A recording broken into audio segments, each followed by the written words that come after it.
নমস্কাৰ বন্ধু বান্ধৱীসকল, আজি আপোনালোকৰ কাৰণে এটা বিশেষ বিজ্ঞাপন লৈ আহিছোঁ। বিজ্ঞাপনটো অসম চৰকাৰৰ ফালৰ পৰা প্ৰকাশ কৰিছে। অসম চৰকাৰৰ অসম লোকসেৱা আয়োগৰ পৰা এই নটিফিকেশ্যনটো আহিছে। এইটো আপোনালোকে নিশ্চয় দেখা পাইছে। অসম লোকসেৱা আয়োগ গুৱাহাটীৰ পৰা এই নটিফিকেশ্যনটো আহিছে। ইয়াতে কি পদ আছে মই সেইখিনিও আপোনালোকক জনাম। আপোনালোকে চাওক, এই বিজ্ঞাপনটো প্ৰকাশ কৰিছে চতুৰ্থ বৰ্গৰ পদৰ কাৰণে। আপোনালোকে নিশ্চয় এইটো দেখিছে, চতুৰ্থ বৰ্গৰ ভেকেঞ্চিৰ কাৰণে আহিছে। আৰু ইয়াতে মুঠ ভেকেঞ্চি আছে আপোনালোকৰ 20টা চতুৰ্থ বৰ্গৰ ভেকেঞ্চি আছে। চতুৰ্থ বৰ্গৰ অৰ্থাৎ আপোনালোকৰ ফ'ৰ্থ গ্ৰেড ভেকেঞ্চি আহিছে 20টা। এই 20টা ভেকেঞ্চি ক'ত আহিছে আপোনালোকে চাওক, অসম লোকসেৱা আয়োগৰ কাৰ্যালয়। অসম লোকসেৱা আয়োগৰ কাৰ্যালয়ত এই 20টা ভেকেঞ্চি আহিছে। এতিয়া আপুনি যদি চাব বিচাৰে এই ভেকেঞ্চিখিনিৰ কোন কেটেগৰীত কিমানটা পদ আছে এইখিনিৰ বিষয়ে মই আপোনালোকক জনাব বিচাৰিছোঁ। প্ৰথমতে আপোনালোকে চাওক যে যিহেতু মুঠ পদ আছিলে আপোনালোকৰ 20টা, এই 20টা পদৰে অসংৰক্ষিত অৰ্থাৎ আনৰিজাৰ্ভ কেটেগৰীত আছে আপোনালোকৰ মুঠ 10টা পদ। তাৰে 3টা মহিলাৰ কাৰণে ৰিজাৰ্ভেশ্যন দিয়া হৈছে। আৰু OBC আৰু MOBCৰ কাৰণে মুঠ পদ আছে 5টা, তাৰে 2টা পদ মহিলাৰ কাৰণে ৰিজাৰ্ভেশ্যন দিয়া হৈছে। আৰু আছে আপোনালোকৰ T টাইপ আদিবাসী কমিউনিটিৰ কাৰণে আছে 1টা পদ। এইটো ওমেনৰ কাৰণে ৰিজাৰ্ভেশ্যন নাই, এইটো সকলোৱে পুৰুষ মহিলা সকলোৱে আবেদন কৰিব পাৰিব। আৰু SCৰ কাৰণে আছে ইয়াতে মুঠ পদ 2টা, তাৰে 1টা পদ মহিলাৰ কাৰণে আছে।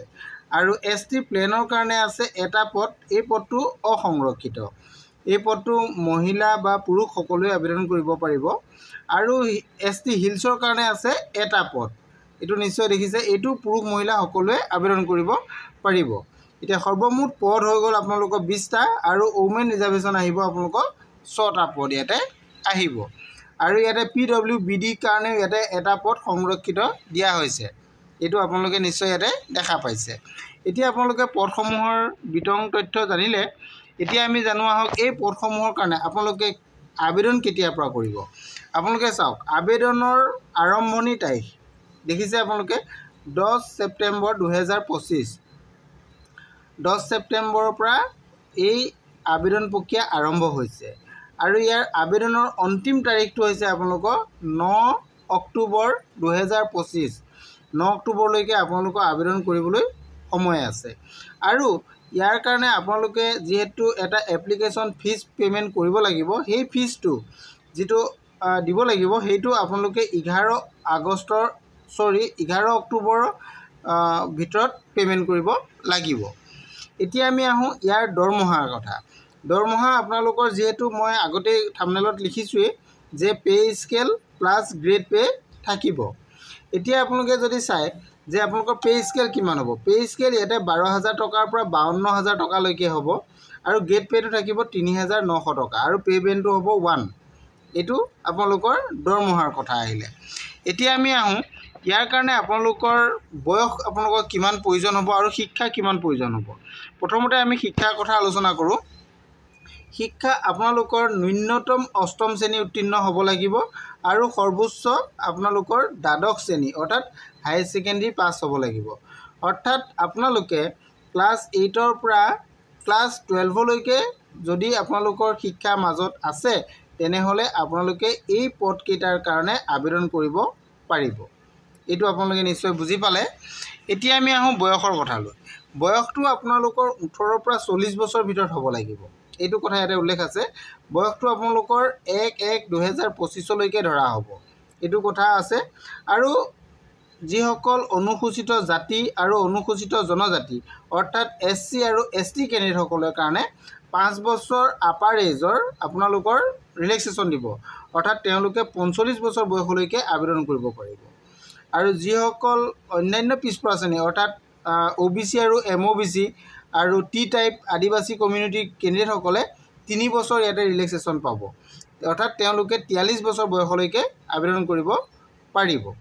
আৰু যিসকল PWBD কেণ্ডিডেট আছে তেওঁলোকে 10 বছৰ ৰিলেক্সেশ্যন পাব, অৰ্থাৎ তেওঁলোকে 50 বছৰ বয়সলৈকে আবেদন কৰিব পাৰিব। এইখিনি কথা ইয়াতে উল্লেখ আছে। ইয়াৰ কাৰণে আপোনালোকে জন্মৰ প্ৰমাণপত্ৰ প্ৰডিউচ কৰিব লাগিব বা জন্ম প্ৰমাণপত্ৰ হওক, হাইস্কুল শিক্ষান্ত পৰীক্ষাৰ আপোনালোকৰ এডমিট কাৰ্ড বা মাৰ্কশ্বিট চাৰ্টিফিকেট আপোনালোকে আপলোড কৰিব লাগিব। এইখিনি কথা ইয়াতে উল্লেখ আছে, আপোনালোকে চাই ল'ব পাৰিব। আৰু সকলোখিনি মই আপোনালোকক জনালোৱেই।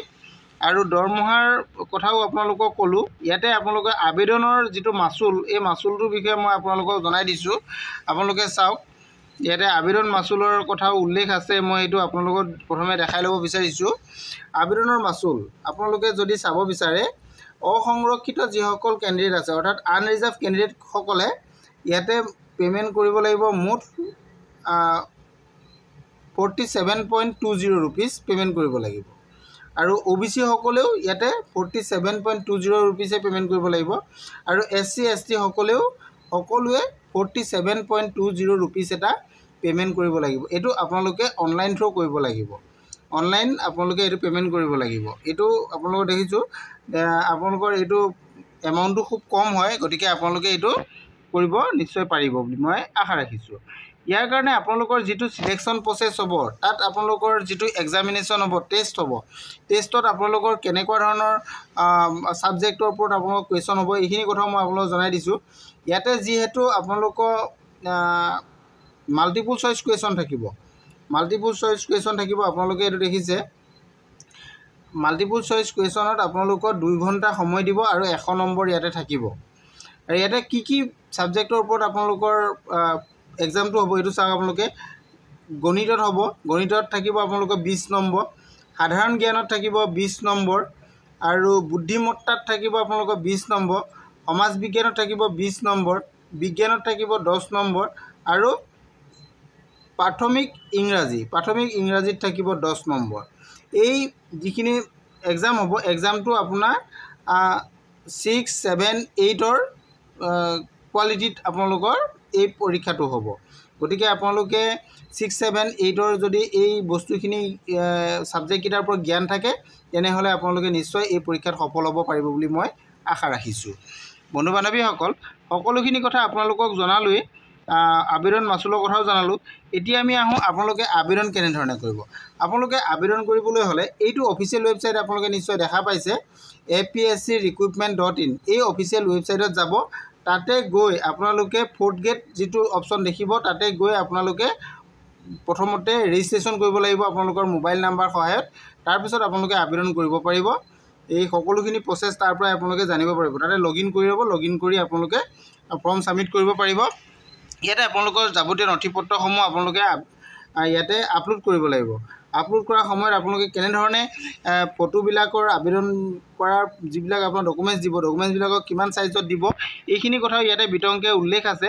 আপোনালোকে এইখিনি বিজ্ঞাপনটো সকলোখিনি চাই ল'ব। মই সকলোখিনি কৈ দিয়াত মোৰ যিহেতু ভিডিঅ'টো বহুত বেছি দীঘল হৈ যাব, গতিকে মই সকলোখিনি কৈ দিয়া নাই।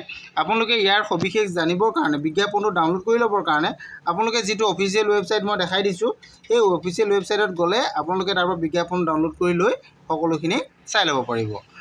আজিৰ ভিডিঅ'টো ইমানেই আছিল। ভিডিঅ'টো যদি আপোনালোকৰ ভাল লাগিছে, তেনেহ'লে লাইক, কমেণ্ট, শ্বেয়াৰ কৰি দিবলৈ নেপাহৰিব। Thank U.